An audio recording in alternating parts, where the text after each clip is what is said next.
Now, I'm going to talk about a framework that really changed my recovery.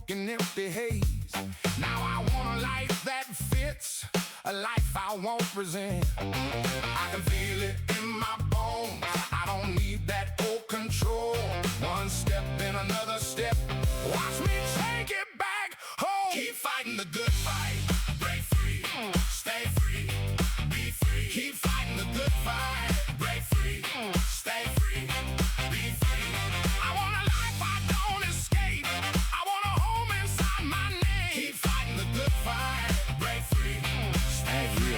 Live here on Substack. Hey, everybody. Welcome to Porn Free Millennial. Thanks, everyone, for hopping on today. We're doing a live episode, and we're going to be talking about the relapse cycle and understanding it and how to break free from it. Feel free to ask questions as we go. I'll do my best to respond. Yeah, I'm really glad you're here. If you're here, you might have struggled with porn yourself. You might be struggling with it now. Maybe someone you love struggling with it. Or maybe you're simply curious about this message today. And I do think tonight can genuinely change your recovery and change how you think about it. So to start off, I want to challenge one of the biggest myths in recovery with porn. Most men think relapse happens in one moment. One bad decision, one moment of weakness, one overwhelming urge. I'm here to say it doesn't. Relapse actually happens through a series of tiny decisions that barely feel important until they become incredibly difficult to reverse. One compromised thought, one unchecked emotion, one lonely evening, one rationalization, one scroll, one fantasy, one stressful day that never gets processed, one conversation you should have had but didn't, one night where you told yourself, I'll deal with it tomorrow. Those tiny moments don't feel like the relapse, but together they create momentum. And momentum has a direction. Tonight, I'm going to show you why so many men sincerely want to quit. They pray to quit, they promise to quit, yet they keep up ending back in the same place. Not because they're weak, not because they're hopeless, not because they're fighting the wrong battle. Now, I'm going to talk about a framework that really changed my recovery. This is a framework that was created by my personal recovery coach. His name is Vern Tompke. He's up in Chilliwack, Canada, and he's a pastor. He's also a podcaster. He has two podcasts that are great. His main one's Finding Traction, and then his other podcast is more for people that are in ministry. So that one's called Pastors on Porn. But Vern actually has a framework that's called the Stopwatch, and something that I actually worked on a little bit myself and did some enhancements to it. And I wrote an article on it a couple of weeks ago, and that's really what the basis of this conversation is going to be today. So let me share my screen really quickly with you all, and I'm going to go ahead and show you what I'm talking about. All right, one second here. Okay. So right here we have the breaking out cycle. So, and I'm going to put a link to this in the chat here so you all have it too. But this could be helpful too. You know, it's not just for porn. I think it's if you're just struggling with a habit, you're struggling with an addiction. I think this stopwatch really works really well. It helps paint a picture for the different cycles of relapse. And it's something that I talk about a lot. Um, talk a lot about it with my recovery partner. I talk a lot about it with the groups that I'm in, with clients that I'm coaching. And I'm going to talk about it with you today. So we'll basically, we're going to talk about this. We're going to walk through it. And I'm just going to have this up. I might kind of flash in between things. But yeah, we'll go ahead and jump into it here. So let me pull something up here real quick here. Okay.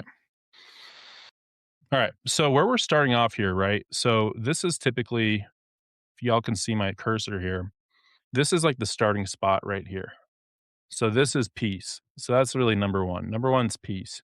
So that's in your life where you feel grounded, you feel clear-minded, you feel connected, you feel purposeful. And that's typically like where you're just maintaining the peace in your life and you're staying vigilant with things. That's a great place to be. Typically, when I'm in recovery and I'm talking with my recovery partner every day, this is like what we would call like being in the green. So being in the green is basically like, hey, things are going well. You know, I'm going through life and I'm not chasing after anything. Like I'm not chasing after temptations. I'm in the green. So that's when you're in a state of peace. Now the trigger is something that really starts the process off. So triggers, it's typically it could be like an event. It could be some kind of it's basically some kind of outside force that's pushing in on you. So like an event or maybe an emotion that you're feeling. Some examples that I have written out here. So these are things that disrupt your peace and spark the cycle going on. So stress could be one, rejection, boredom. Okay, suggestive content, right? So I think the internet's kind of like a minefield, you know? Like you go on the internet and it's like you don't know what you're gonna get. Like you could get anything just scrolling. I think that's kind of the danger zone when you're going through things, right? When you're especially like if you're on short form video content, right? Like if you're on YouTube, if you're on TikTok, if you're on X, you just never know what's going to get served up to you. And typically that kind of stuff, right? It's just I think a breeding ground for suggestive content. Dopamine seeking behavior. So if you are feeling just like not like kind of listless, don't really have a lot of energy, you're looking for some kind of boost, that could also be a triggering thing when you get that feeling inside. Loneliness, shame, like I said, social media, conflict, exhaustion, fantasy. So, with those things, right? Like that is the trigger. Those are the things that get the stopwatch going. I'm gonna bring it back to my screen here really quick. But those are the things that really can get like the stopwatch going. So when you think about a stopwatch, right? Like you click the stopwatch starts ticking, that's when the process starts ticking too. So, you know, thinking about this, right? Thinking about um, looking at recovery and maybe like what's the wrong recovery strategy, maybe to talk about, right? Uh, I think a lot of people they they don't start fighting this stopwatch until it's already too late, and we'll talk about that a little bit. We'll talk about I think it's number 5 is when the event happens. But typically, you know, the question I'll ask you if you're listening right now is like, when do you usually start fighting it? And I know for a long part of my life, it's like I'd be fighting it when the battle was already lost, basically. When I was already on like the porn site, when I was already, you know, like, looking things up, that's like when I really started to be like, okay, I got to fight this. I got to get out of this. But as we'll discuss going through the stopwatch, like that's typically a point in time where there's just so much momentum. It's kinda like, when you think about it, right? It's like, think about this, right? Think about you're trying to stop, like, a freight train, and the freight train's going, like, 70 miles per hour, and ask yourself, like, could you stop that freight train? You know, probably not, you know? So, it's not really about your strength, and it's not really about your willpower. I think that's where a lot of people get it wrong with recovery, right? Is white knuckling this, like, "I can do this on my own, like, I have enough strength, you know, I have enough faith to get through this." But when you think about it, it's more of like a timing issue. You know, recovery isn't won at mile 99 out of 100. I think it's won at like mile 5, like at the beginning of the race. That's where you're really setting your intentions. That's really where you have your practices and your foundations in place. And those are things that you can repeat on a day to day basis that will get you through that race versus saying, hey, like I'm really going to turn it up at the very end. Typically that's not gonna work. And by the time you're actively searching, you know, you're isolating yourself, you're fantasizing, you're creating opportunities, your brain's already has been moving forward, towards that relapse for quite a while.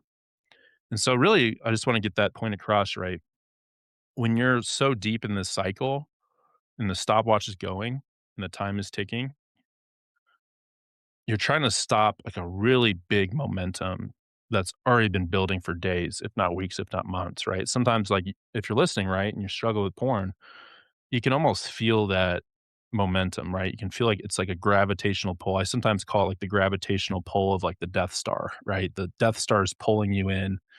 And really, it's like, what are you going to do to get out of that? Because you have all these things in your head. They're telling you, like, hey, just keep going. You've already crossed the line. Just keep going. And we're going to talk tonight about like what can you do before we even get to that spot? Because that's really how you win the day. And I think when you're fighting against that gravity, it can be really exhausting, right? And I think that's why white knuckling usually fails. So going to the chat really quick, Patrick, what's up, Mac? Looking forward to it. Have gone through the cycle, talked about with the therapist. Yep. And then Patrick says, sometimes I go from the trigger to the event, even if it's not porn but masturbation. Yeah, yeah. So we'll talk about that, man. Yeah, because it can be like a really quick switch, right? Like something triggers you, and like you're there in a second, like you're already there. And we'll talk through some things, right, to really get us through that. So, I think we were starting to talk about the trigger, right? So we're gonna spend some time here. So one of the biggest misconceptions is that triggers are sexual. Most aren't. They're emotional. And like we were talking about, right? It's that stress, it's that loneliness, it's that conflict, it's feeling rejected, feeling invisible, being criticized, being overwhelmed, feeling bored, feeling shame. Social media, right? Gosh, I think that's like the next cigarette, right? Is just being on social media constantly. We're constantly being fed what we want to, what we need to think, who we need to follow, what's the next trend. It's a lot of steering, right? It's this algorithm that's really good at holding our attention and keeping us there. And for people that struggle with porn, like me, like that is just like I said before, like that's just a breeding ground, right? It's just only a matter of time until something comes up that's going to be sexualized, and that's going to get the stopwatch going. So something to think about, while we're talking about this one is like what typically starts like that cycle for you? Like what's that big, trigger for you that pops up that really gets you going? And I'm going to share my screen again just to pull it up so you all can see. One second here. I'm getting in new to this screen sharing business on Substack. It's pretty cool though. So, as we're talking about it, it's like, what is that trigger for you? Like, what is it? I think for me, and part of the reason why I want to do this live stream today is I actually had some temptation. It was like 2 days ago. It was kind of something that just popped up over the weekend on social media that just really triggered me. A big thing for me for triggers is when I just don't get a lot of sleep. Sometimes it's my creative brain that I can't turn off, and I just want to create things. Like I've got my publication, right? I've got my podcast. I made another podcast called the Personal Freedom Podcast. Like I'm doing a lot of stuff, and sometimes I get really excited about it, right? So I'm got all these ideas in my head, but it's hard to like turn it off sometimes, right? And that can get me in a place too, like where if you're creating stuff, you're online, you're looking at things, and yeah, that can put you in kind of a pickle, because it was on Twitter and I just saw something that wasn't even like I was looking for it, right? And that started the stopwatch for me, right? Where I would say I was getting I was kind of getting to that pursuit phase, right? Which we'll talk about. But I was able to pull out of it. I didn't have a relapse. But part of what we're talking about tonight is I want to talk about the tools that I use that really like help me out a lot. And these are tools that I've really learned through like 9 years, really kind of going on 9 years now of recovery, where, it's taken some time to really develop these skills. But think about that as we're talking, right? Is like what typically triggers you? Like I said, for me, like, gosh, I think Thursday night, I didn't get a lot of sleep. I had Friday off, went golfing, had a great day. But then I had basketball 7 a.m. in the morning, which I was really looking forward to because I haven't gotten to that in a while. I play basketball on Saturday mornings when I'm in town, in the Colorado area, Denver area. And it's something I like get really excited for, but it's also something where I'm like, okay, I can't oversleep this. I got to get up like 6 in the morning and drive, get there and play basketball for 2 hours. And I was just so excited about it. but I also was like so worried about oversleeping. So I ended up sleeping like an hour on Friday night. And then, of course, Saturday, right? For us Americans listening, that was 4th of July. So that was just a busy day, like just doing things all day. It was a great day. But, sometimes when you don't get a lot of sleep, you're just kind of running on empty, right? And yeah, I think Sunday was when that trigger kind of came up for me. And then Monday and Tuesday, I was just like in a really preoccupied state of mind, like where it was just like hard for me to pull away from some of the things that just got me triggered, right? So when you're talking about that, that's where the stopwatch really starts, where the time starts ticking, is when that trigger happens. So think about that again in this section. Think about what triggers you. That's really important for the relapse cycle, is understanding that. Like, what gets you triggered? I think Patrick had some good ones, right? Stress from work, other personal situations, boredom, loneliness. Yeah. Really important to be honest about it, right? Call it out. I think that's a big thing in recovery, right? And to have strong recovery is to be honest with yourself and just be like, hey, like take a catalog.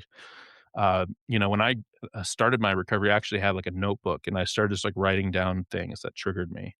The funniest one I'll just share, which just came out, right? I was just in this mind state where I hit rock bottom and I was like, I'm just gonna just do this practice. I was listening to Porn Free Radio, which is another good podcast, and he was just saying like list out your triggers. And I said like women in like white cars.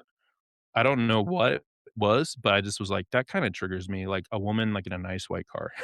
So it could be something weird, like that you're just like, why would I write that down? But like write it down. Write it down. So that's the first one, right? Is thinking about the trigger. And really, when we're thinking about it too, this is the best place to really interrupt that whole cycle before you even get into preoccupation, right? And we're going to talk about that next. So you got the trigger, right? That happened. Before we get to preoccupation, the next step is talking about preemption, right? So this is where we start to talk about things that you can do when you're in that cycle of when the stopwatch starts. So preempt, right? So this is when the storm begins, but you can still stop it, right? The storm's on the horizon.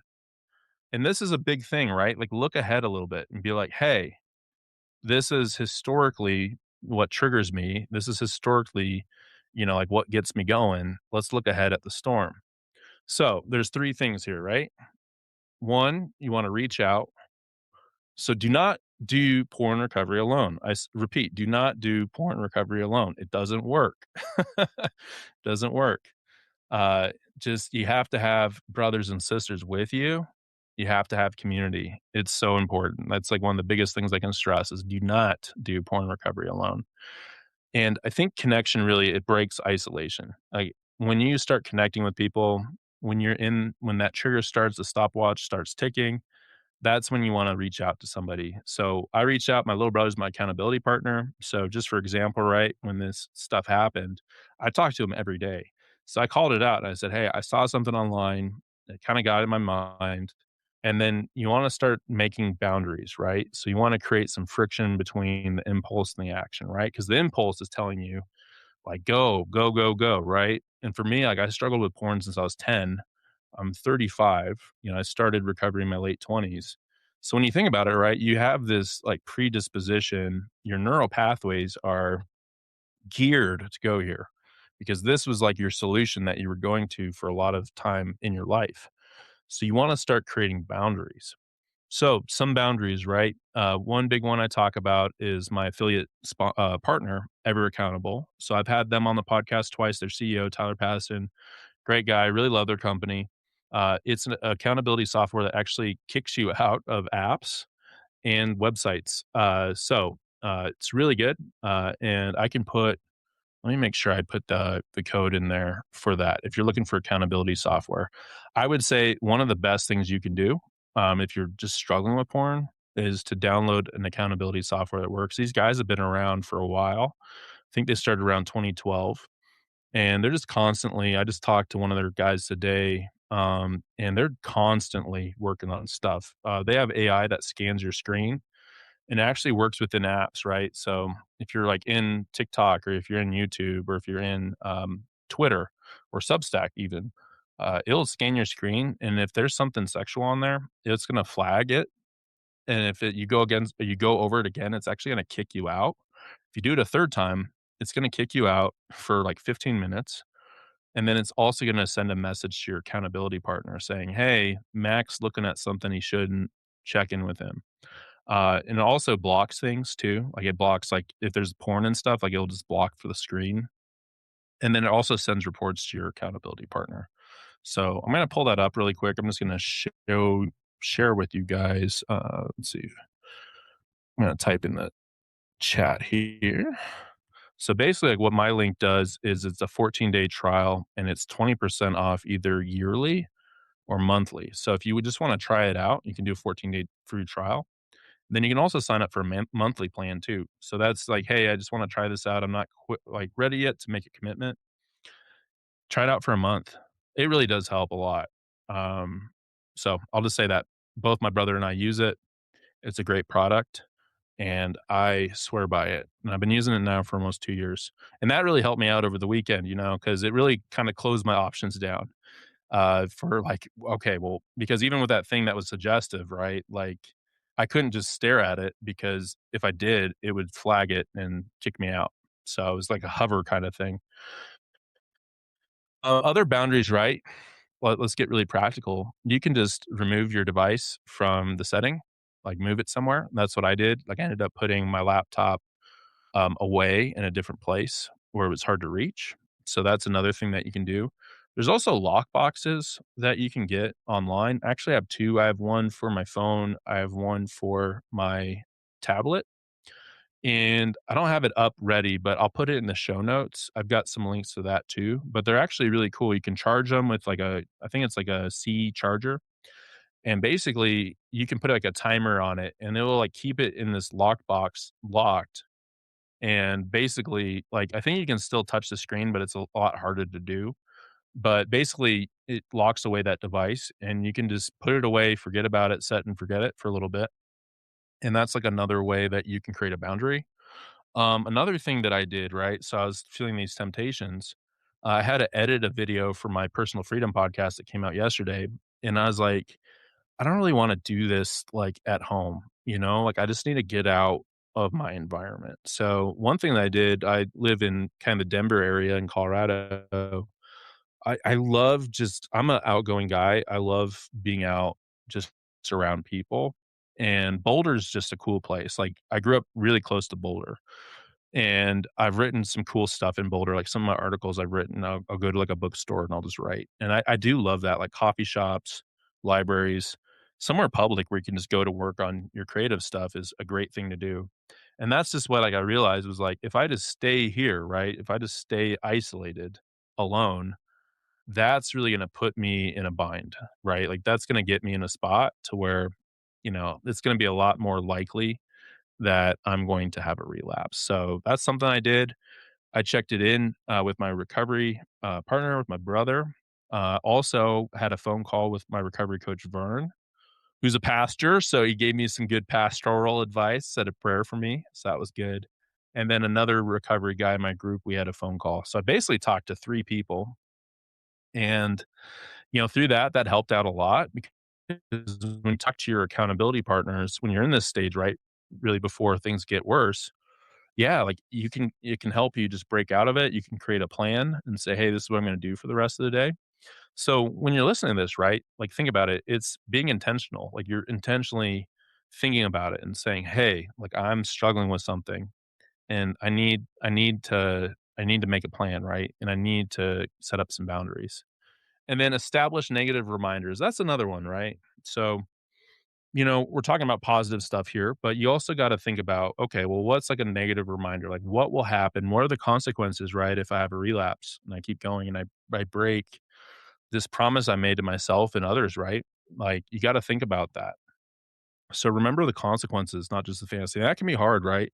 Because I think when you're in that stage of, getting preoccupied and thinking about looking at porn again, there's that thing in your mind that's telling you like, "Hey, just one more time." And gosh, when that happens, right, it just opens up the floodgates, right? You just go on a binge. That's kinda how I've been in my relapses. Like, if I do have one, it's not just like a one and done, right? Like, it's like, "Okay, well, I'll go back." and it just sucks. Like, it's hard to say it any better than that. Like, it's a shitty feeling. It's just shit, man, like, to be in that stage. Like, it sucks. And that's why we're talking about it. Because I've been there many times, right? I've been there many times where I'm like, "Okay, this is the last time," and then you're just back there again. And, yeah, this makes things complicated in life. And, I would just say, for me, right, a negative reminder is, guys, I've gotta talk about it, you know? I've had 2 podcasts now. I think one is episode number 9, Getting Back in the Ring. The other one is, episode 51, which that one talked about my most recent relapse, which was about 10 months ago. Yeah, when I have a relapse, like, that's part of the deal with Porn Free Millennial, like, I gotta talk about it with you guys because it's not about being perfect, right? It's about, modeling this, showing you guys, like, how at least I'm going through the process. But that's a negative reminder, like, I don't wanna do it. I remember the first time that I did a podcast about my relapse, it was, like, 9 episodes into my podcast. And there was a big part of me, I was like, "Why should I even do this?" Right? Like, why should I even do this podcast, right? And I think at the time, it was just this internal dialogue of, like, you gotta be perfect and you gotta be sober the rest of your life, and yeah, that's definitely something that I'm striving towards, right? But I think part of us being human, part of the breaking out, the relapse cycle, right, is there's stuff that happens, right? And it's like, how do you get back on your feet? How do you become a detective? That's what I talked about in my last podcast, the 7 lies that keep us stuck on porn. One of the lies that we tell ourselves is that, I failed too many times. But when you're like a detective and you look at your relapse like a detective, right? I think that opens things up to where you can be more forgiving. You can ask for forgiveness, you can repent, and you can look at what you did and be like, okay, here's what led to my relapse. They don't come out of nowhere, guys. They don't come out of nowhere. Like, there's a building up process that builds up with this stopwatch. Real quick break. So Patrick said I should have my accountability partner sponsor. Also have that list of negative reminders of setting up boundaries. Yeah, like, write this stuff down, right? And this, I shared the article with you, but I'll share this. Definitely download this. Have this on your phone, have this on your laptop. It's just really helpful, right? It's helpful to, like, look at a graphic that just says, "Hey, like, this is what it looks like. This is what it's a cycle, guys." Like addiction, it's a cycle. It's a cyclical thing, right? It embeds itself in our minds, in our neural pathways, in our habits. And you have to realize that, right, to be able to break free from it is you can't just be flying on autopilot. And that's what I did for a long time in my life and just thinking, oh, one day it's going to be one moment I'm going to stop doing this. No, you have to have a strategy about it. You have to have a strategy. So really quick, we're going to talk about preoccupation here. So one second here. So preoccupation. Ba, ba, ba, ba, ba, ba. Let me pull that up here. Where are we? One second. Okay.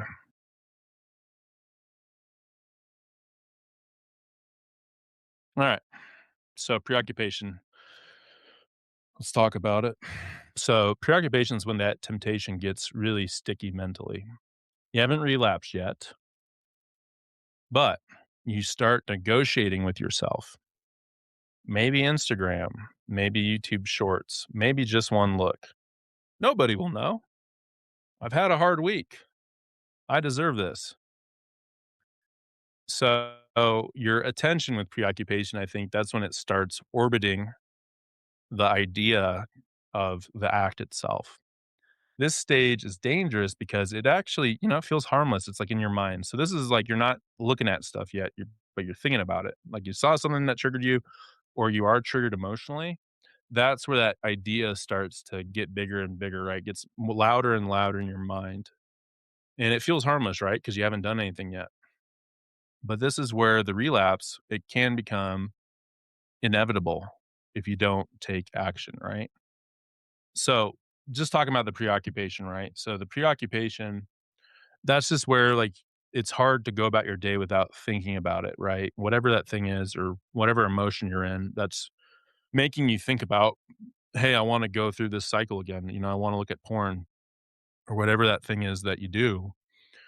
It just starts getting louder and louder in your mind to a point where it's like you're telling yourself, "Well, I can't get through this unless I just do it," right? I've been there a lot of times too, like, where I will literally in the past was just like, let me just get this out of the way because I can't focus on anything. I can't focus on work. I can't focus on my relationship. I can't do anything because this is all I can think about. Right. And I will say over time, right? And again, I talked about I had some temptation, right? But because of the recovery I've been in and how long I've been in it, I had the preoccupation, but I also had a lot of defenses and a lot of conflicting thoughts that were positive thoughts telling me, like, hey, like it's like a wave, right? The wave's gonna pass at some point. Sometimes, like, you just gotta sit with it a little bit. You gotta be uncomfortable. Because I think what porn does, right? It gives us like a comfortable way out. It gives us an exit path to numb. But it really isn't, it's not really an escape. It's not really an exit hatch. I think it just makes the hole deeper. It makes that pain deeper, makes that regret deeper, that shame deeper when we pursue it. But, right, we're hardwired. So those thoughts can be, they can be dulled, right? They can be dulled the more that we're thinking about this. So that's the preoccupation right there. So hopefully that kind of helped paint a picture for you. Is think about that, like, right? Think about that, illustrate that in your mind. Think about what does that preoccupied state look like in my life? It's different for everybody, but for me, it just feels like this really strong pull, really strong pull. And if you're to think about it too, like with a substance or something, right? Or with gambling, with drugs, it could be that, right? Like think about alcohol to where you're just like, man, I wish I could just have a drink right now. I wish I could have just a sip. And you start thinking about it, and then you're like, where's the nearest liquor store? Where's the nearest bar?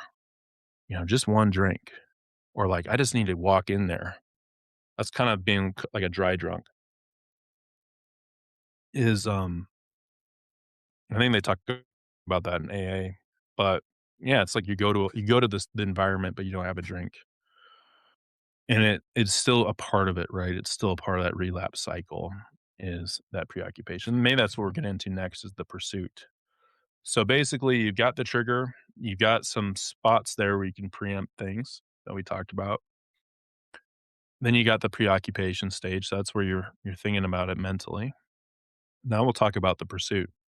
So the pursuit's when that momentum accelerates, searching, creating privacy, right? Like isolating yourself, starting to be like, okay, where do I go? Like, where do I go? Do I go to the office? Do I go in the other bedroom, the bathroom? There's normally like a location too when you think about relapsing with porn.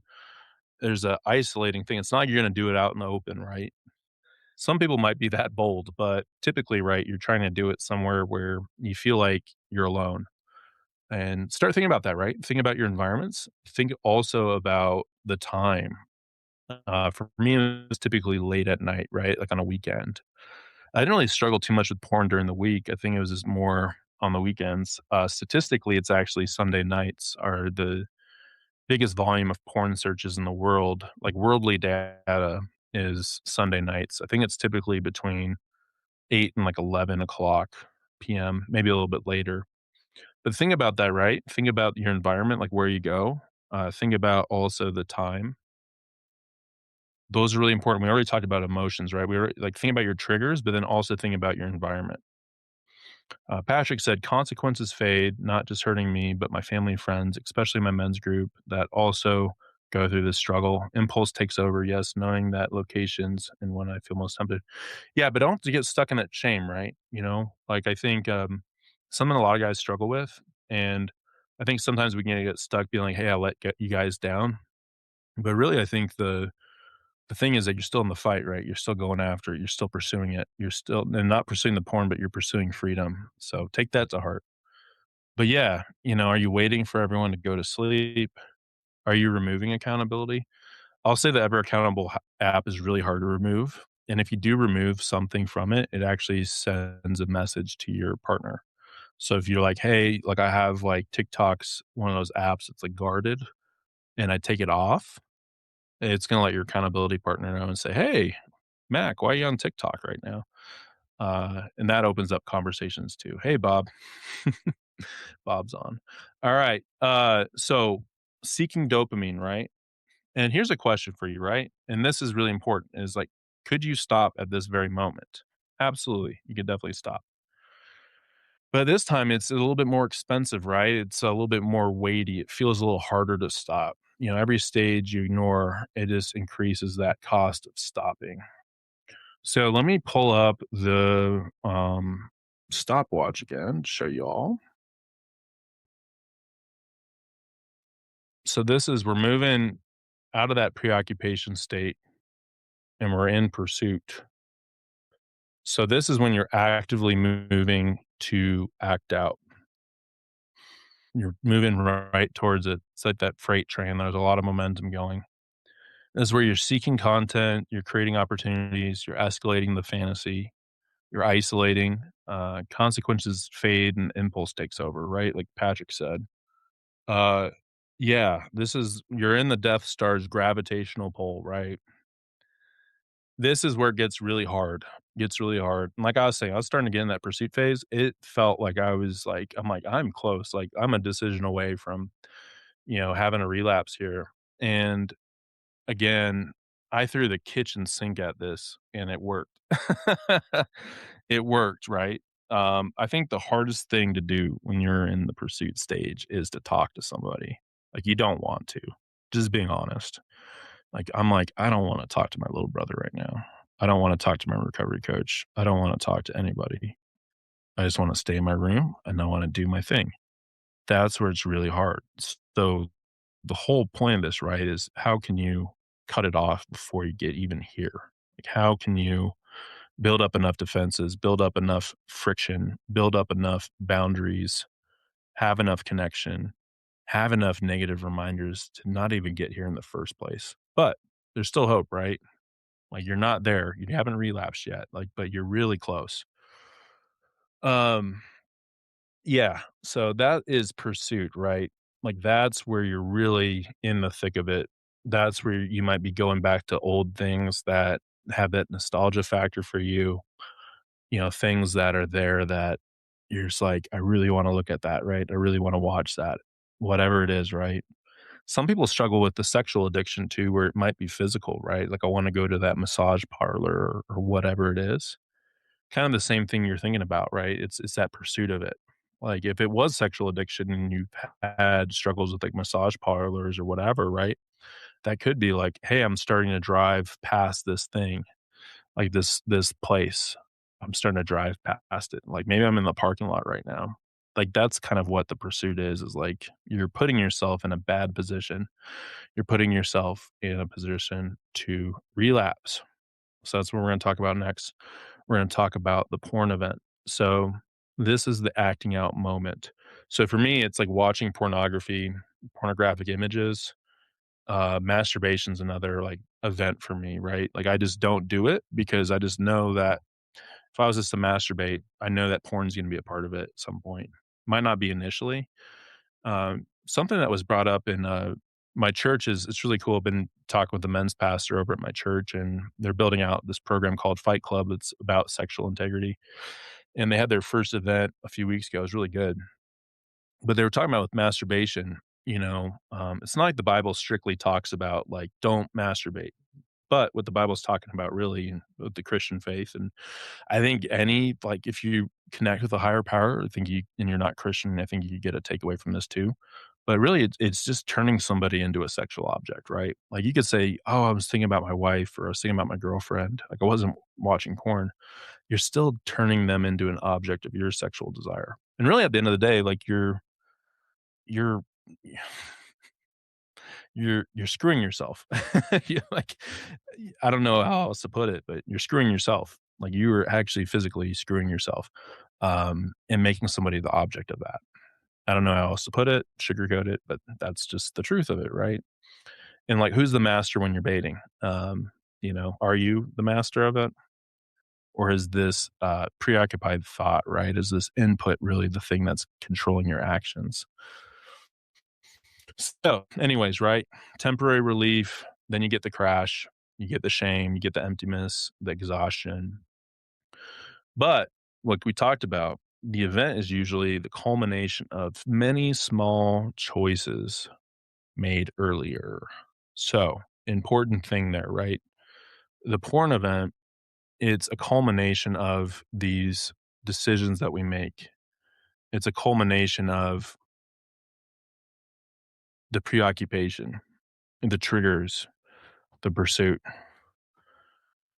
Yeah, but, like, I think with this one, right, um, I don't know, like, I don't know if there's ever really been a time in my life where I felt, like, better after it, like, where I truly felt, like, really good and, like, "Wow, that was a great decision I just made." Never felt that way. It's always been the same. You always just feel empty, exhausted, right? Typically, when you're having that, pursuit, that can take hours, right? Where you're, like, fighting it, and you're just like, "I don't wanna do this," but you're still pursuing it, and it just wastes so much time from your life. You miss a lot of stuff, right? Part of I've written some stuff on this before, but just about how much our moments matter, right? Like, our moments matter in life, guys. They do, and the moments that matter the most, in my opinion, are the moments where we're connected with other people, we're connected with God, we're connected with a higher purpose, and porn isn't it, you know? It pulls us down into the barrel. It pulls us down into a state where we don't feel good about ourselves. We feel icky. We feel grubby. That's a word that my brother and I use sometimes is like, I don't want to be grubby. I don't want to feel like a grubby guy. Because think about like if you're out in public and you're acting that way, like people aren't going to be wanting to be around you if you're grubby and you're being creepy. And that, I think that's what it is online, right? Of course, there's more to it, right? There's triggers and there's deep things that are wired in our brains. It's not all about just wanting to be creepy and grubby. It's I think we're trying to numb something, we're trying to escape something, and it's just a convenient way to do it, and it's a very addicting way to do it, right? Like for a guy, for me that I love women, I think women are beautiful. Seeing a naked woman is like more exhilarating than doing drugs or drinking or gambling for me. It's really intoxicating, right? So those things are things to remember when you're thinking about this stuff is like you can't discount how powerful it can be. All right, Bob, keep it on subject, buddy. Sorry about the chat. But yeah, so you have the porn event, right? And I'm just my voice I think's changed a little bit because it's not it's painful, you know? It's my heart goes out to people that have relapses, you know? And I think about it a lot in my life when I've had them. It's just not a good spot to be, and it's painful, you know? It's a disconnect, and, you know, like Patrick said, you know, it disconnects you from your family and friends. Yeah, I'm thankful that God keeps picking me up, letting me have safe places to share about my journey. Yeah, and Celebrate Recovery, that's a really good group to be in. I think that's a pretty well-known recovery space to Celebrate Recovery, so that's a good resource that Patrick mentioned is Celebrate Recovery, you know, check that out for sure. So you have the porn event, right? Now we're at the pain. So let's see if we can zoom in a little bit more. Perfect. Okay. So we're going to talk about the pain. So the pain's where the emotional fallout sets in, right? So this is like right after, typically right after that relapse, that porn event, right? Is you have that emotional fallout. You have shame, you have regret, you have anxiety, self disgust, loneliness, spiritual exhaustion, right? And this is a really important thing. I mean, gosh, we're doing a podcast. I'm recording one with Vern Tompke, my mentor and coach, next week, actually. And we're going to be talking all about shame because shame, I mean, shame's like a shackle, right? Like for me, like shame was such a shackle in my life, especially going through a divorce and leading up to it was I was just in a constant state of shame. And shame's really the difference between shame and guilt is shame's like, I am wrong. Like something's wrong with me. And guilt is I did wrong. Like I did something wrong. And that's really important, I think, when you're listening to this or watching it, is to differentiate those two. I think guilt is good. Like you should have guilt, right? Like we're objectifying another human being. We're being selfish. We're isolating ourselves from our family, our friends, from God. Like that's something that like do you want to continue that in your life, right? And I think the like if you feel like you don't, like that's a sign that there's something there that we need to address. Um but shame, right? Shame's like I can't fix this. Like I'm wrong. There's something wrong with me. And that can be a dangerous place to be. because then that can lead to more relapse events. So the pain falls in, right? That's like the emotional fallout of it there. All right, next we're gonna hop over to one second here. We're gonna hop over to protect. So protects when okay, so this is we'll talk about this a little bit, right? So protect is you're trying to protect yourself from the consequences. I think when I initially had my relapses, right, when I first got married, this was like huge. Like this was I had no clue like how bad this was for me because I just never really got called out on it. Previous relationships, it just wasn't as big of a like thing, like because young and immature, those relationships didn't pan out too well. Pretty immature.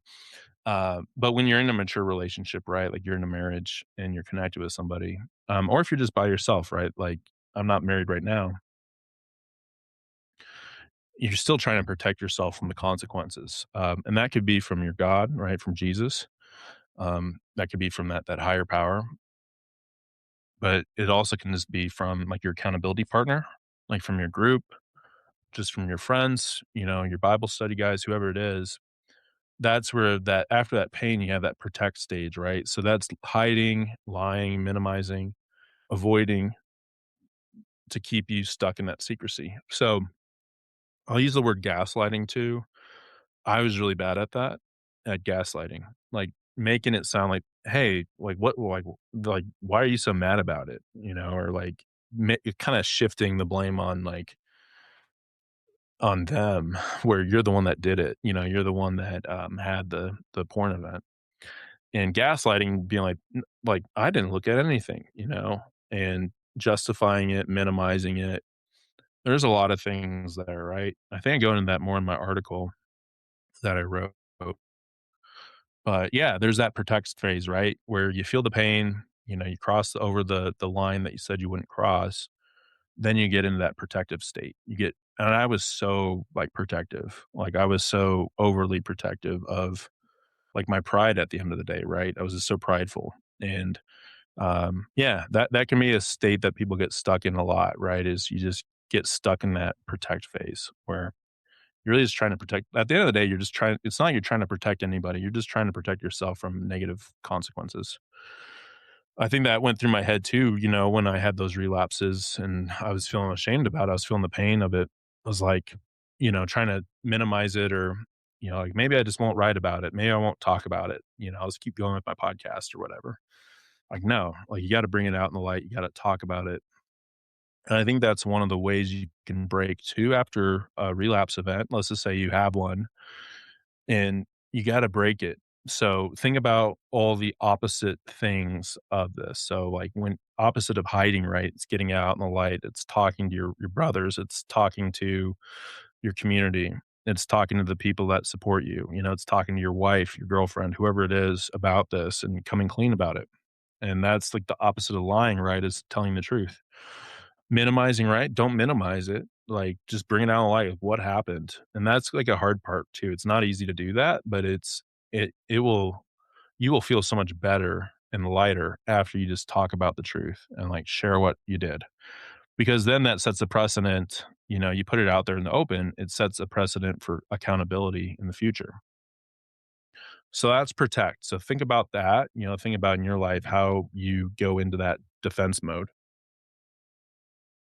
I think that was the word I was trying to find when I was saying protective. I think what I meant to say was defensive. I just got really defensive about it. And it's probably the worst thing you can do if you hurt somebody is to get defensive because then it's like almost like you're making it like they're the problem. Like they're doing something wrong. Where I think a lot of times like they're just hurt by it, and they're just like, what the heck? Like what just happened here? So that's protect. Now we're getting to promise. So this is like the last stage. So, basically we're going through the stopwatch, right? So just think about this, right? You went through the whole thing. You had your porn event. You had the fallout. You had the protection. Now it's the promise. So this is after we get through that whole defensive stage, or, if you are correcting your behavior, you're doing the opposite of it, right? You're bringing it out in the light. This is the next step. So this is promise. So I'd say if you're stuck in the cycle and you're not really breaking it, that's when you're like, "I'm never gonna do this again." And that's when the emotion fades, the triggers return, and if you don't have a system, that's when the cycle repeats. And that's what really gets you stuck in shame, I think, is, I've made so many promises in my life where I was like, "I'll never do this again." Yeah, I remember I had a porn magazine, I burnt it, I put it in a fire. I put it in the trash before and then gone back in the trash and pulled it out. Think about that, right? I think Paul writes in Romans, I think it's in Romans, it might be in Timothy, about how a dog will return to its own vomit. That's kind of what I think about, right? When you go back to it, it's like you're returning to this vomit, this like spiritual vomit to eat it again, right? What a picture that is. But yeah, that's where you make the promise. Now, I'm going to share with you what it would sound like, I think, if you're doing this with the right way, is you have a plan, you have a strategy. It's not quite the promise, but you're like, this is what I'm going to do about it, right? So I want you to shift that a little bit. Instead of making some promise to your wife, your partner, just tell them, this is what I'm going to do about it, right? So, like I talked about before, accountability software. I mean, I went to that when I was like in a rock bottom stage. I actually started with accountability software it's like a month before my divorce finalized. And I was just so rocky and shaky and just in a really deep like pain, right? And I remember talking to my recovery coach, Vern, and I was like, man, I can't get any traction, right? His podcast is finding traction. So it's kind of fitting, but it's like, I just can't get any traction, man. I keep slipping. And he's like, you got to do recovery smarter, not harder. And I was like, what do you mean? He's like, get like an accountability app. So I started with accountable to you. It's okay. I prefer ever accountable. That's my go-to. But what I will say though, with accountability software is what it did was that started my journey with my little brother where we became accountability partners because when you do an accountability software, it's like a requirement basically where it's like, hey, well, now you have to have an accountability partner to share this with. So, not a promise, but like, what are your actions? Like, what are you going to do? Other things that I did, I remember I started to go to Christian therapy. That really helped me out a lot. I had a Christian therapist that just really helped me, just a ton. Like, just my ultimate gratitude, like, just ultimately goes to God, but just with him, he really helped me pinpoint, these deep triggers. And it was based off some deep stuff in my life that I think would bottle up these feelings that I'd have. And I wouldn't have got there if I didn't take action, right? Other things for me, like Bible study, huge. I've known the same guys for about 8 years. And then going to church, huge. Also, getting in the gym, right? Physical fitness, big. Getting outside, going on walks, listening to recovery podcasts, right? So you got Porn Free Millennial, listen to. This is episode 68. But, you got Finding Traction, great podcast. Porn Free Radio, great podcast. Other good ones, Pure Desire, that's a really good podcast too. They've got really good stuff, Christian based, but they have a really good program, Pure Desire. So there's a lot of resources out there, right? I think the thing that you have to think about though is like, what actions am I going to take? And that leads you right to peace. So then you're back. You're back. You're back. So that's going through the stopwatch analogy. And now we're going to talk about just like some things to think about, right? So, really, what we're talking about, what we talked about throughout this, and thanks everyone for listening and watching. Really appreciate it. It's not an easy subject, right? Like, I've been doing this for 3 years. Sometimes it takes a lot out of me to just go through this stuff because it's emotional stuff. It's a hard thing. It's like the one thing that no one wants to talk about, but everyone kind of struggles with it in a way. That's my thought. But I'm glad you're here, because you're thinking about it and you're thinking about like, what can I do differently in my life? So hopefully this helps you, this analogy here, the stopwatch that Vern Tompke built. But let's think about it, right? So you've got your daily practices. So let's see if we can kind of zoom in here. All right. We're going to zoom in to the bottom here. There we go.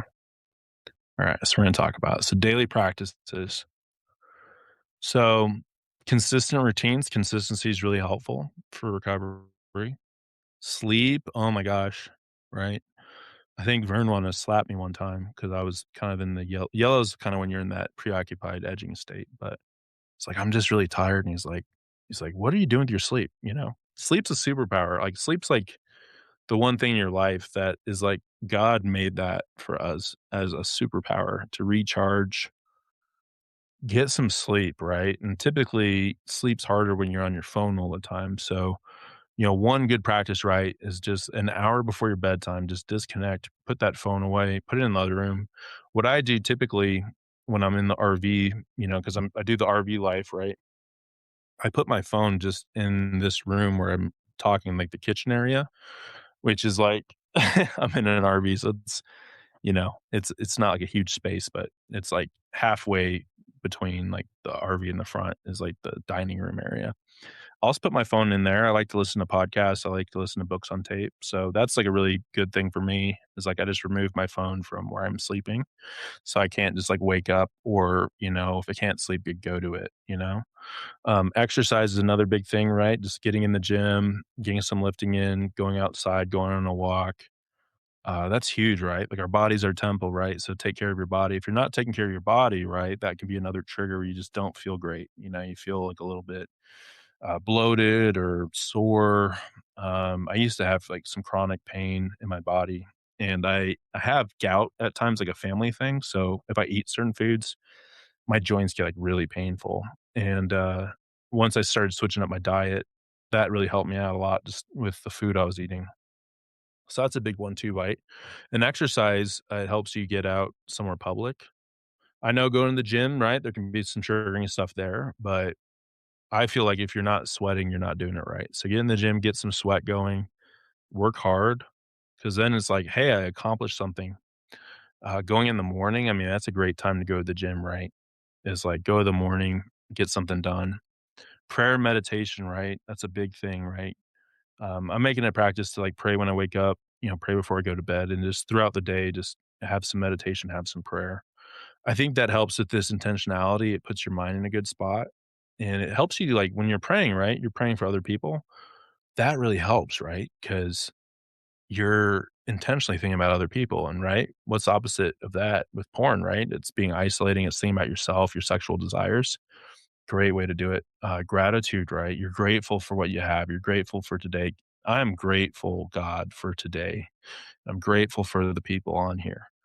I'm just grateful, right? And that's a great it's grateful. Like, it's great to be grateful. I think that also just puts your mind in a good spot. Creative purpose, that's another one, right? So think about in your life, what are your passions? What are you not consuming, but what are you creating is a question. Like, what are you creating? I think when I was really addicted to porn, I wasn't creating a lot of things, right? Because I was consuming a lot. And I think the more you consume, sometimes the less you create.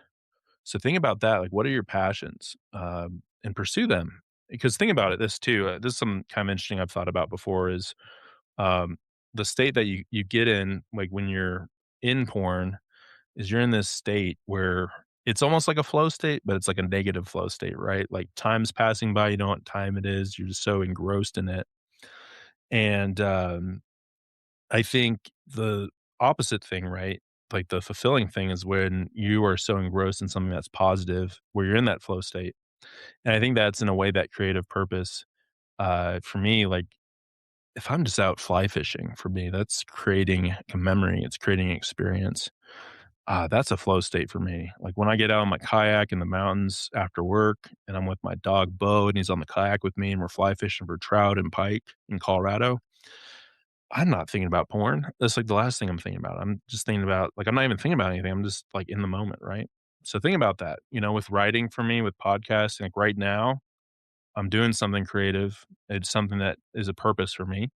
So think about that in your life. Like what is a thing for you that you're passionate about that's creative, right? Everyone has it within them. You just got to figure that out. And I think porn kind of dulls the want and the desire to create because you're just like, feed me, feed me, feed me, feed me. I think that's why it's called a social media feed, by the way. It's feeding you stuff. Community and accountability, we talked about that a lot. I will say too, I do one on one coaching. So if you're interested in that, let me know. It's a 12-week program where we meet every week. I'll give you a roadmap, and we'll do check-ins with each other. That's one way of having community, right? Is for me, I can't go without it. I pay $50 a month to be in this alumni group with Vern. We're actually meeting right after this live stream is our Thursday meeting. I look forward to it every day. I mean, as I'm getting closer to Thursday, I'm like, "Oh, yeah, I have a group tonight. Sweet." It's great. I love it. I That's like the last thing I would, like, give up would be being in that group because there's a sense of community. We're actually doing a retreat. We did one last year, in Nevada with Jim and Eric hosting us. It's great. It's called the Brush Popper Retreat. I actually wrote a poem about it. I, did a podcast with Jim and Eric. It's called The Brush Poppers. Great guys, cowboys, really cool dudes. But we ended up making lead bullets at the end of our ceremony, and that's where I read my poem. It's just a cool moment, but it was symbolizing, making something like a weapon against the enemy. Also, when you're making a lead bullet, you're burning out all the impurities. So this is cool, but that kind of stuff, right? Traditions, brotherhood, or if you're a woman listening to this, you struggle with like sisterhood. Having that community is huge. We're human beings. We need community, right? We live in this world where we're so disconnected. I think that's the issue, right? That's part of it is just being disconnected there. Okay, limit overstimulate, almost overstimulation. I almost made up a word. Overstimulation. Maybe I'm overstimulated. But no, that one we talked about, right? Lock boxes for your phone. I'm really working just on my screen time. Definitely at night too. Is just we get so overstimulated. Like think about that, Think about how you feel when you've just been on your phone all day or been watching movies all day. I love movies, by the way. I'm a movie guy, movie buff. I love movies. But yeah, sometimes like you just up late, you're watching a screen and it just stimulates you too much. And think about that. Think about like the inputs that are going into your system and how they affect you. And then read and keep learning. I mean, there's nothing better, right? Just to sit down with a book and actually physically read something because you can't do anything else while you're reading a book. You can't. You just have to read it and keep learning, right? So that's a big part of it. Keep learning. I don't have it all figured out. I'm still learning new stuff. I'm still applying new tactics and strategies. And that's something in recovery that's really important is we want to live. It's not about quitting porn. It's not about quitting something. It's about living. You start filling your life with things that add value and you're learning, right? You're learning about yourself. You're learning about a lot of things. So that's a part of it, right? Is learning. So keep learning. Okay. We're going to go over to emergency tools right here. Okay. So emergency tools when you feel triggered. So use this, right? So I put the article in the chat. I'll put it in the show notes too if you're watching this after listening to it. These are emergency tools. So leave isolation immediately. Just get outside. Like just get outside. You're in your room, get out just in the house. Get out somewhere public. Go on a walk. Go to a bookstore, go to a library, go to a coffee shop, go get something to eat, go do something public. Just get outside. Call or text somebody, right? I do that every day with my little brother. We do accountability check-ins. We do that over voice memos. So we'll send each other a voice memo, respond to each other. Great, love it. But if you're really like in that pursuit phase, just like break free from it for a second. Just call somebody and say, "Hey, I need help." That's really helpful. Or just send a text. Like just those actions, I'm telling you, like they move mountains. Like they'll move mountains in your recovery if you can just do that before the event. Like, do that before the event. Go outside on a walk, like I said. A cold shower, right? For us men, right? There's nothing that might kill, you know, that excitement than a cold shower. Um, I love cold plunges. I just started to get back into it again. Cold showers, typically when I'm showering, I still like a little bit of the warm, it's nice. But in the RV sometimes, the water heater kinda takes a while, so I'll just do a cold shower. Those help, I'm telling you, and they're good for you. So, cold shower, that's something you can implement. Just turn the cold water on, shock your system, Man, when that cold water's on your head, you're not thinking about anything else but just be like, "I need to just survive for a second," which is kinda funny in this day and age we live in, right? First world problems, but cold showers, they're great because it's like a mental thing, and it helps snap you out of it. Do some push-ups, do some exercise, right? So if you're in this preoccupied state, you're thinking about that sexy lady, go do some push-ups or go to the gym, get out public and just get some exercise in, get some sweat going, do something, right? Do something hard. Journal honestly, so that's just being honest with yourself if you're a journaler. I'm not a huge journaler. I mean, a lot of my journal is just what I write, what I put out. But if you're a journaler, just write some stuff down, right? Write down how you're feeling. Um, a big thing I'll go through really quick, but with my little brother that we do every day when we check in, we do a thing called a fast check in. It's an acronym, right? So FAST stands for F is feelings. So how am I feeling today? A is activities and recovery. So when you think about activities and recovery, that's kind of what I talked about for daily practices, but there's like 4 pillars of it. Okay. So write this down, think about this. So when you're thinking about that, there's 4 pillars of activities. So you've got your health for your physical health. So that's number one. You got your physical health. Actually, number one, sorry. Number one is your spiritual health. How are you doing spiritually? How are you doing spiritually? Number two is your physical health. So, how are you doing physically? Like, are you getting in the gym? Are you working out? That kind of thing. Number three is your relationships. So, your relational health. How are your relationships doing? Are you connected or disconnected? And then number four is your passions. So, what are the health of your passion projects? What's the health of like your creative purpose? So those are things we check in every day with each other. Is how are we doing with our activities and recovery? These are our daily practices. Then so you got FA and then S stands for sobriety. So sobriety we use like a stoplight. So green is like you're in the green, you're doing well.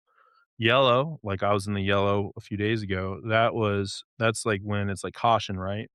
Approaching the red light, caution, caution. That's like when you're preoccupative state, you're in that pursuit, the cycle's starting, the ritual starting, that's when you're in the yellow, and then red is that porn event. And be really specific too with yourself of like, what is the red for you? And don't sugarcoat it, right? And also like don't be too hard on it, right? Like if something just pops up that was totally unplanned and you get out of it and you have a plan, I don't know. I wouldn't consider that a relapse, but it's something that is personal to you and your relationship with it. Like, if I'm watching a movie and just something unplanned just flashes, I'm not saying, "Oh, man, I just relapsed." It's like, what do you do after that? It's really the bigger question. Turn your devices off and then speak the temptation out loud, like, put a name to it, right? And that helps when you're doing your stuff with your accountability partner is actually talk about it. So that's the S. Sorry, I got a little distracted.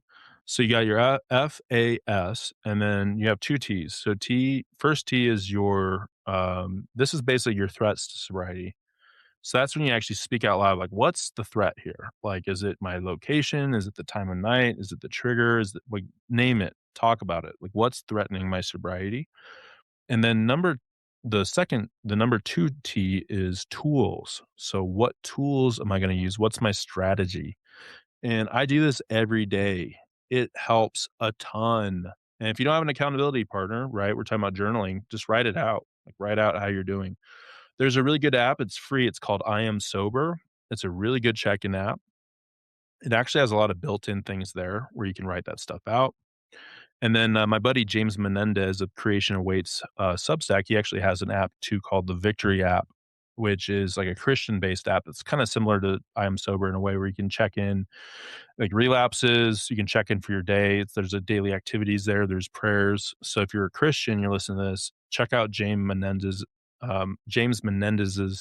Menendez's app, the Victory app, and that's the Victory in Christ app. Which I'll just put that in the chat really quick for you guys. I'll put this in the show notes too.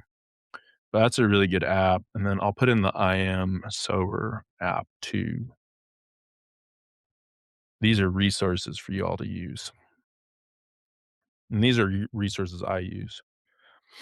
Another one too that I'll just mention here is the Freedom app.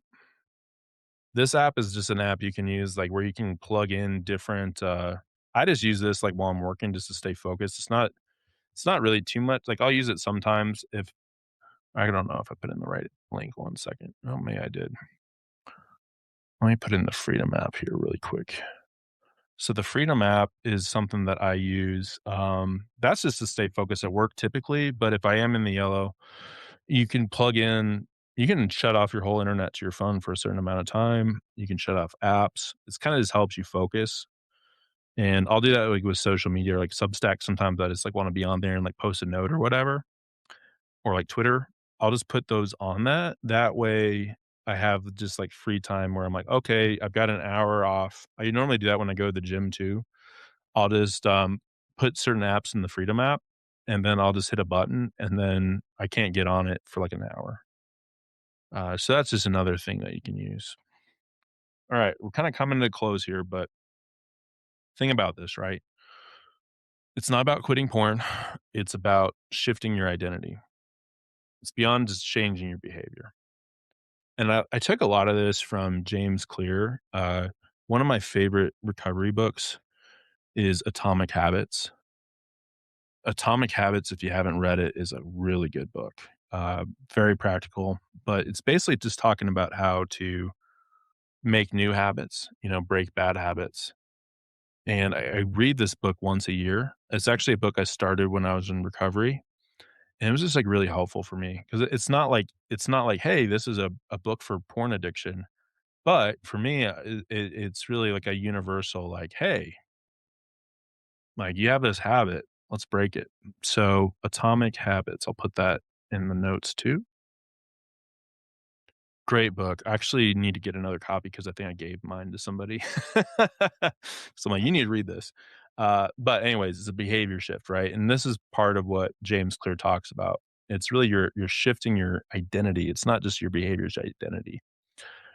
So basically, you're not trying to just not watch porn, right? I'm not trying to watch porn. Should shift to I'm becoming a truthful, disciplined, and integrated man. So it's more of your identity versus like I'm not trying to watch porn, right? Because it's kind of like don't look at the black dog, right? I think that's a common saying. And then that's all you're like looking for is the black dog, or that's what you're sensitive to. It's kind of like where it's like, hey Mac, don't watch porn. Okay, well now I want to watch it. Instead, it's hey Mac, become a truthful, disciplined, and integrated man. And then not watching porn is just a byproduct of your identity, right? So recovery isn't about removing something; it's about rebuilding someone. So it's about rebuilding who you are, what you're about, what your identity is. So last thing to remember, right? Temptation escalates faster than we think. Most relapses are not spontaneous. I can't talk today. Spontaneous explosions. They're gradual drifts. I'm going to reread that. Most relapses are not spontaneous explosions. It's not just one moment. They're gradual drifts. Freedom is built through hundreds of small, honest in interventions made early. Freedom is built through hundreds of small, honest interventions made early. We're gonna say it again because I can't read. Freedom is built through hundreds of small, honest interventions made early. And that reminds me of a James Clear quote, which I'll read really quick. Atomic Habits. He has a great quote. Write this one down. Okay. Every time you do a new action or make a choice, you cast a vote for the identity of the person you will become. So I'm going to say that again. And this might be the actual quote here. Every action you take is a vote for the type of person you wish to become. Every action is a vote for the type of person you wish to become. Think about that, right? When you're making an action, when you're taking an action, that is a vote for the type of person that you wish to become. So think about that, right? Your actions matter. I think that's a lie that we tell ourselves with porn is like, oh, this doesn't matter. This isn't affecting anyone. Yeah, it is. It's an action that you're taking. So, with that being said, everybody, I did want to bring up something really quick here. All right. So, I do have break free coaching. So, just a heads up on that, right? So, Just want to offer that. If you are a Substack paid subscriber, you get 15% off the whole 12-week package. If you're a founding member, which I've got one of those guys who's a founder, which is cool, you get a lifetime 20% off of coaching services. So if you're interested, I've got a code. Oh, I don't know if I'm actually sharing the right screen here. Let me check. Let me share my screen again. Here we go. And there's my little pamphlet, my break free package here. But yeah, one-on-one coaching, 12 weeks, really get to know each other. But I have a QR code on there. If you scan that, you can set up a 1 hour call. And that's just the thing too. Like if you just need to talk for an hour, I've got you for free. That's just something I offer. It's something that, I've helped people. And, I think it's just important. It's a big thing for me that, I'd love to help you if you're struggling. And if you just want to talk for an hour, see if that's cool for you, there's a code right there. And that's what we focus on. I got like a 12-week program that we walk through. And then we also do weekly recovery calls, right? Where we're just talking through, we're checking in on things. So, everybody, that's what we got today. But I want to leave you with the message really quick here. I want to leave you with the message.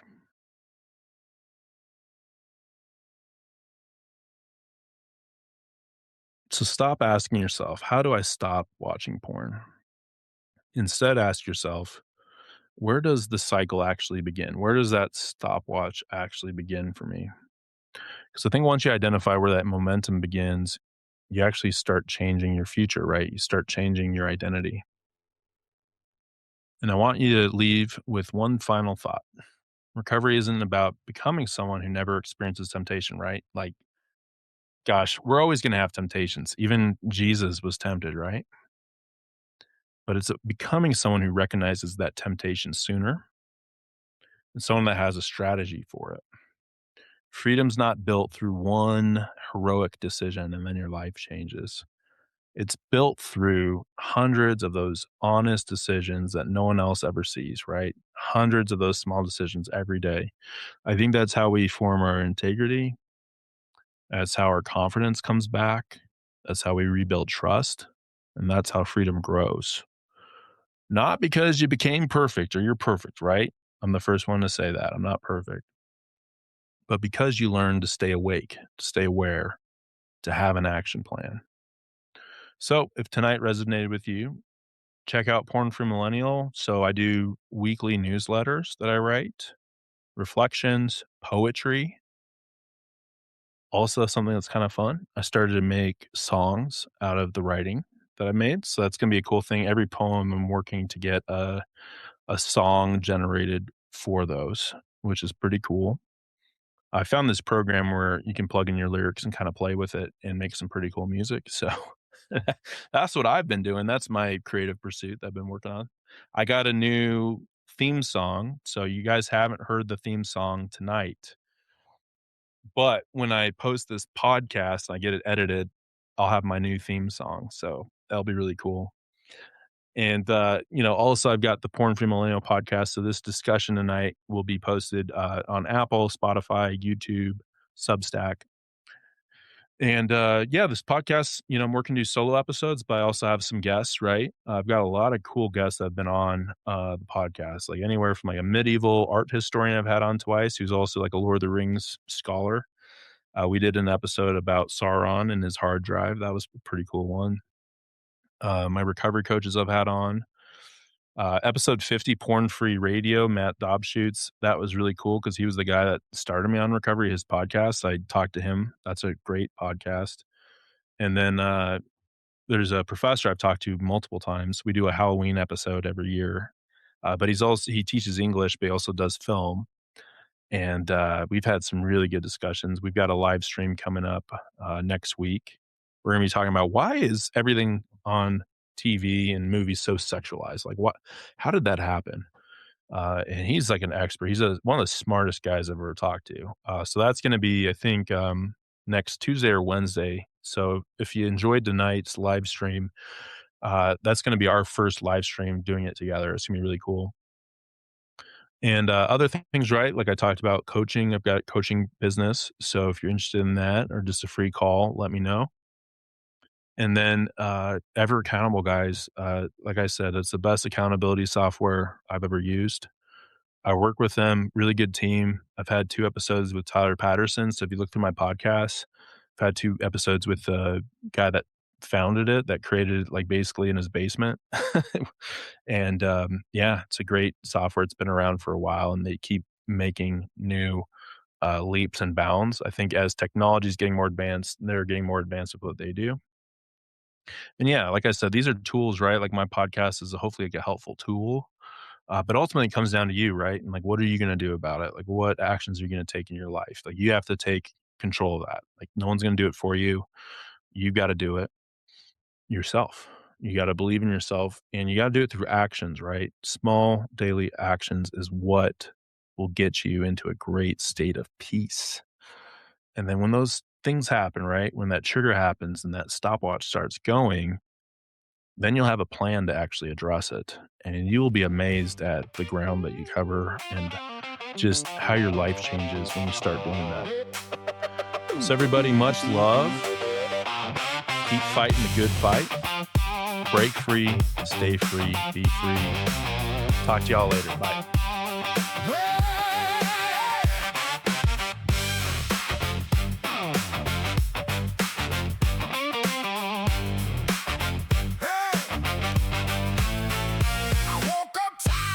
Chain, same old loop, same old shame.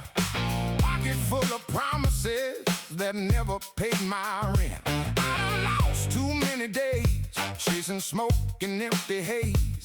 Now I want a life that fits, a life I won't present. I can feel it in my bones. I don't need that old control. One step and another step. Watch me take it back home. Keep fighting the good fight. Stay free, be free. Keep fighting the good fight. Break free, stay free, be free. I want a life I don't escape. I want a home inside my name. Keep fighting the good fight. Break free, stay free, be free. Be free. Morning light on the kitchen floor. I don't run from it anymore. I got plans that reach past pain and work that makes me proud. Little wins in the daily grind, clear eyes and a steadier mind. I don't need to numb it out. I wanna stand up loud. I can feel it in my bones. I don't need that old control. One step, then another step. Watch me take it back home. Keep fighting the good fight. Break free. Stay free, be free. Keep fighting the good fight. Break free, stay free, be free. I want a life I don't escape. I want a home inside my name. Keep fighting the good fight. Break free, stay free, be free.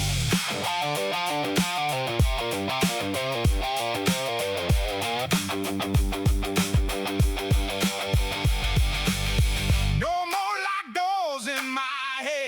more ghosts in my bed. I choose truth over the rush. I choose living over dread.